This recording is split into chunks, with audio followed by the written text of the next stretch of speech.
Teman-teman, pada sebelumnya kalian telah mempelajari mengenai diagram alir pada part 1. Apakah kalian sudah mulai mencoba membuat diagram alir? Menyenangkan bukan?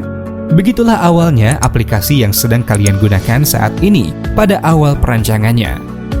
Nah, selanjutnya kalian akan menyimak materi mengenai pseudocode. Apa kalian pernah mendengarnya?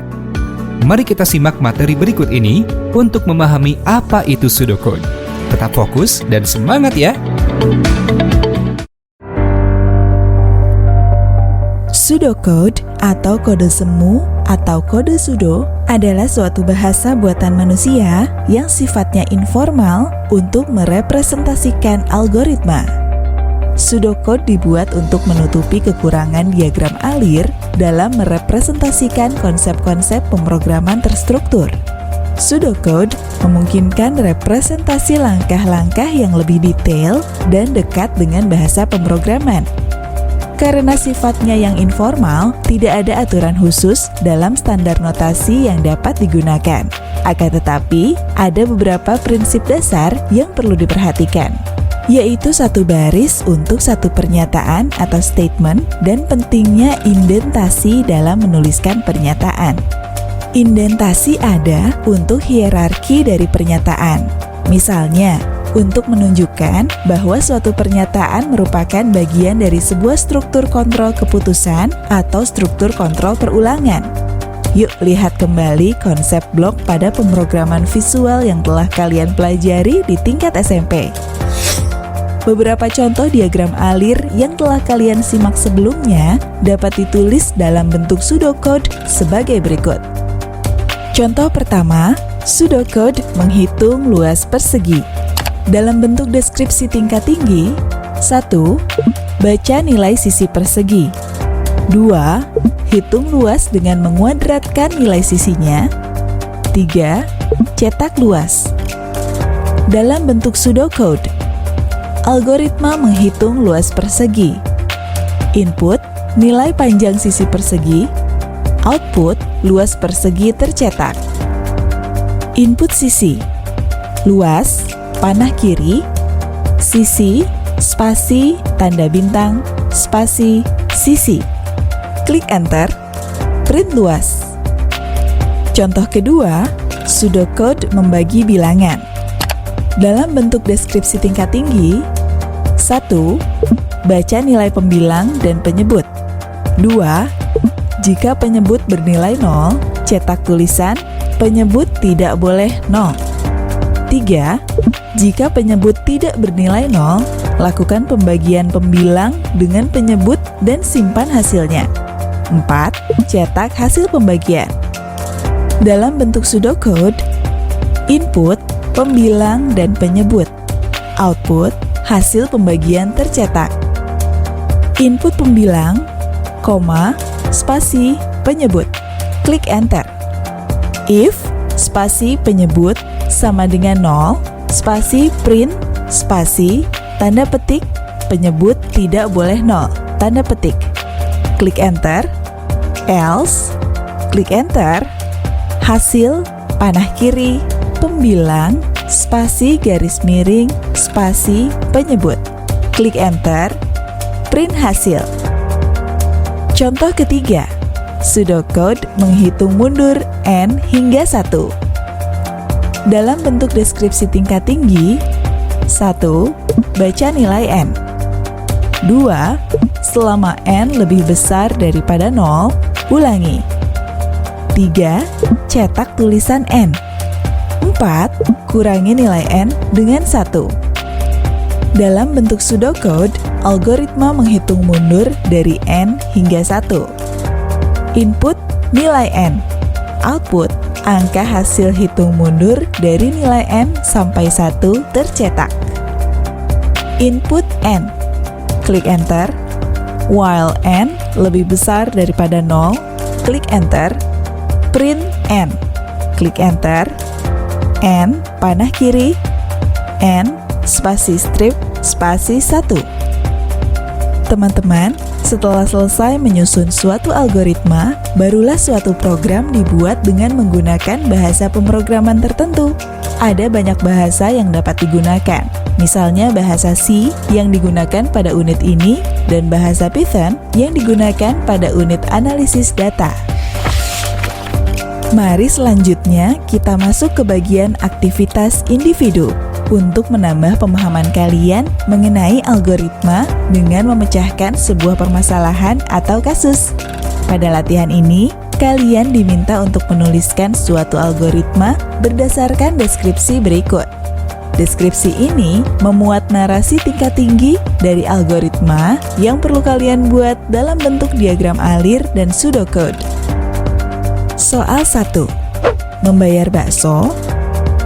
Tingkat kesulitan bintang 2. Buatlah sebuah diagram alir atau pseudocode dari proses berikut. Sebuah mesin pembayaran otomatis dirancang untuk mampu menangani pembayaran pembelian bakso secara mandiri. Mesin ini mampu untuk memberikan kembalian dalam bentuk uang kertas atau uang logam. Mesin akan menerima dua buah masukan, yaitu total bayar dan jumlah uang yang dibayarkan oleh pelanggan. Apabila jumlah uang yang dibayarkan lebih besar atau sama dengan total bayar, mesin akan menghitung kembalian yang harus diberikan kepada pelanggan. Apabila terjadi sebaliknya, mesin akan menampilkan teks uang yang dibayarkan kurang. Setelah diagram alir selesai, kalian dapat menelusurinya dengan menggunakan contoh kasus berikut. Kasus 1. Masukkan total bayar 10.000. Masukkan jumlah uang 15.000. Keluaran 5.000. Kasus 2. Masukkan total bayar 20.000. Masukkan jumlah uang 10.000. Keluaran uang yang dibayarkan kurang.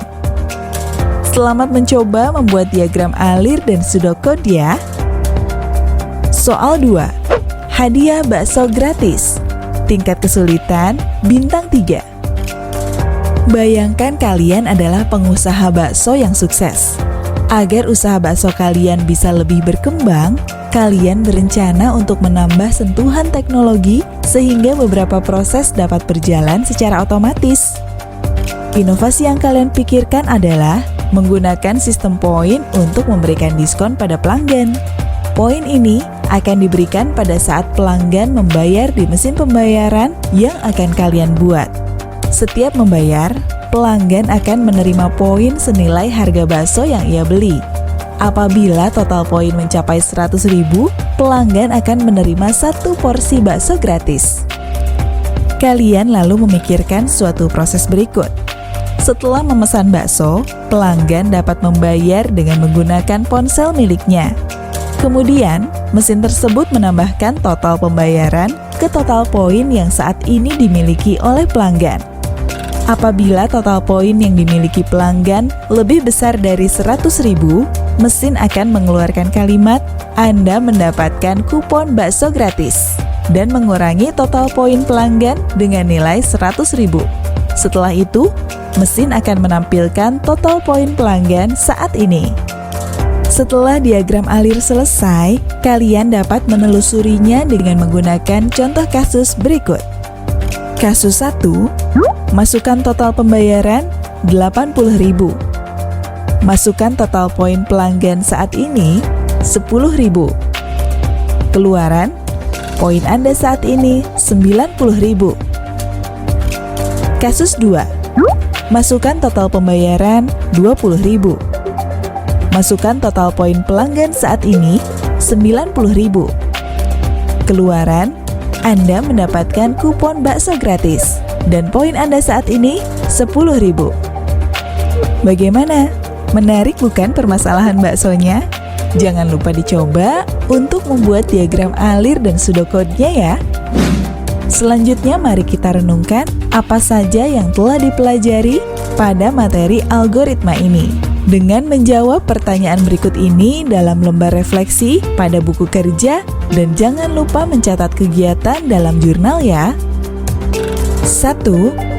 Apakah kalian merasa bahwa membuat algoritma dapat mempermudah kalian dalam menyelesaikan masalah? 2. Menurut kalian, kapan kalian akan menggunakan diagram alir dan kapan kalian akan menggunakan pseudocode. Mana yang paling mudah untuk kalian gunakan? Apa kelebihan dan kekurangan dari setiap pendekatan tersebut yang kalian rasakan? 3. Setelah ini, apa yang akan kalian lakukan untuk bisa membaca dan menulis algoritma dengan baik? 4. Pelajaran paling berkesan apa yang kalian dapatkan dari pertemuan ini?